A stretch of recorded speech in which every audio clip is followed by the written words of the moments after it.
Welcome back to OVC Media Days. The Dean of Coaches in the Ohio Valley Conference, Jason Simpson, joins us. Coach, welcome from West Tennessee. Great. Good to see you guys. I remember when we first started these OVC Media Days, we started there at the Titans Stadium. We were all together, so certainly changed over the years.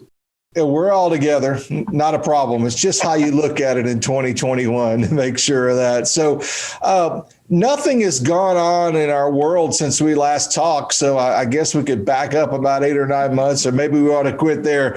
Let's talk about this team in this season coming up. You didn't play in the fall, didn't choose to play that schedule. What was your criteria behind that? The timing, it was just so we were when the virus hit us, and our testing was really about, I guess it was like week 2 of practice. Mm-hmm. And, we had just so many guys with positive tests and contact tracing that, 50 something guys are out. And at that point, we were trying to get an FBS game, but just didn't know enough about the situation and the timing to where we were either in or out. And so myself and athletic director administration just chose the time didn't work for us and didn't work for the players. So we were out and still feel good about that decision. For us at that particular time, it was the best decision. But I enjoyed our fall ball spring practice. Those 15 days were great for us. It's a unique twist for you specifically this season. I want to kind of touch on it. You got to see your son play every one of his high school games. Not that you missed any of the past, but perhaps a little more relaxed and not having to go to a game site that night or that day.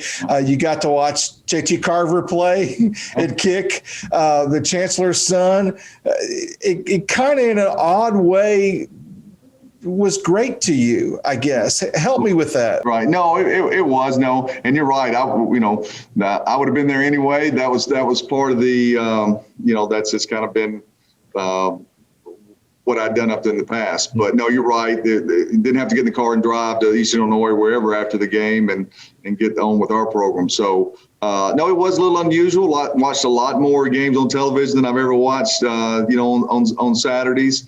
Hopefully I stole enough first downs or whatever, watching other people do some things. But no, it was good. That was a good memory. As you look for positive things, that was a positive thing. Did you get some projects done as well at home around campus? My wife will tell you, I've got no other skills besides coaching ball and coaching kids. So no, I don't even have a toolbox at home. The toolbox is hers. So no, I didn't help much in that aspect.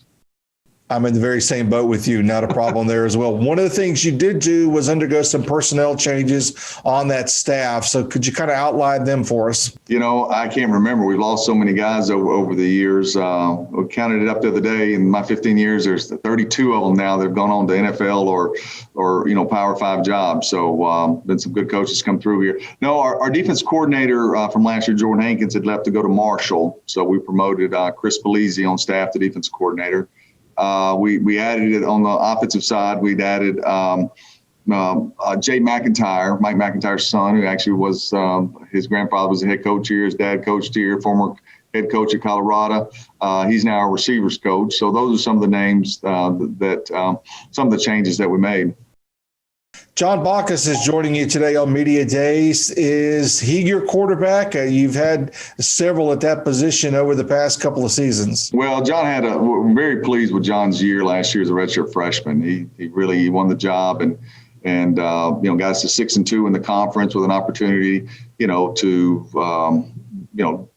win the league or get in the playoffs. So very pleased with this season. John has great instincts. His anticipation, his willingness to stand in the pocket, his understanding of things. He allows us to be very multiple and do some different things and does a great job with our protections and really is a great competitor. So he's going into year 2 as a starter. Dresser Wynn's still back with us. And so we feel like we've got 2 quality quarterbacks in our program. Flip sides of the football defensively, as I scanned this roster, some new faces, but I was kind of expecting those in the fall. There was not a fall. Now it's a spring.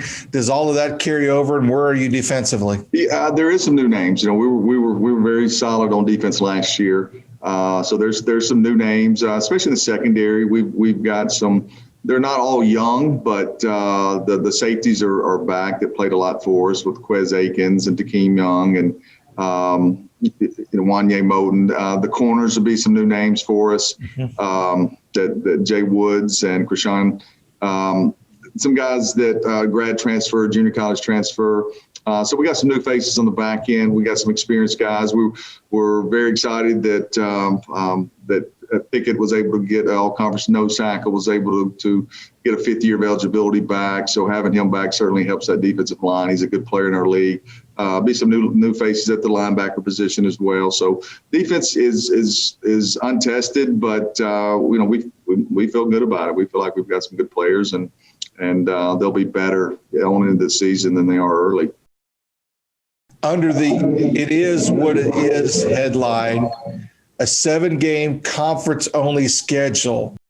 Give me your thoughts on that. I like it. It beats the alternative of no games, and I think 11 games would have been too many as you try to get to the fall season. So I was asked, pick 5, 6, or I guess 7 is kind of what's made you all play the round robin and you play each other. So no, we're good with it. We're excited about it. Our players are excited about it. I was talking to the commissioner this morning. I was telling her that it's fun to go to practice. These guys are football players. This is a small window in their life that they get to play college athletics, and they come to practice, smile on their face, want to get coached, want to compete.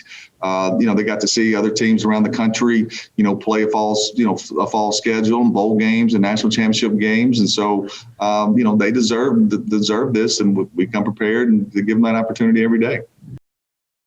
UT Martin is a unique place, and you and I have kind of talked about this, touched on it in times past, but and I introduced you as a dean of coaches in the conference, and you are indeed. There's a lot of great things in your part of the world in West Tennessee that's kept Jason Simpson there. First of all, you've been able to see your children go to school there and play in the same stadium that you coach in. Plenty of hunting opportunities and things like that you enjoy. But what really has kept you at UT Martin? This just fits me. This fits me and the lifestyle that I've chosen. Our First Baptist Church is 3 blocks up the street here. I live a mile away. All my coaches live, within a mile away. It just creates a different dynamic in the building with the players that you deal with. The small town atmosphere.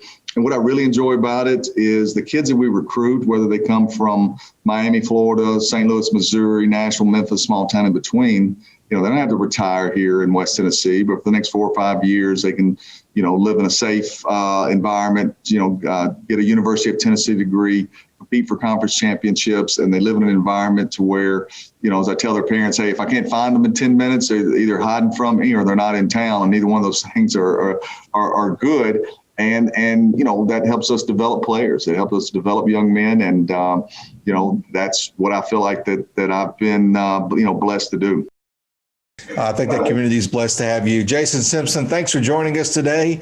And we will indeed see you along the way this season. 7 to play. Let's go get them. Hey, appreciate what you do for the OVC. Thank you. Thank you.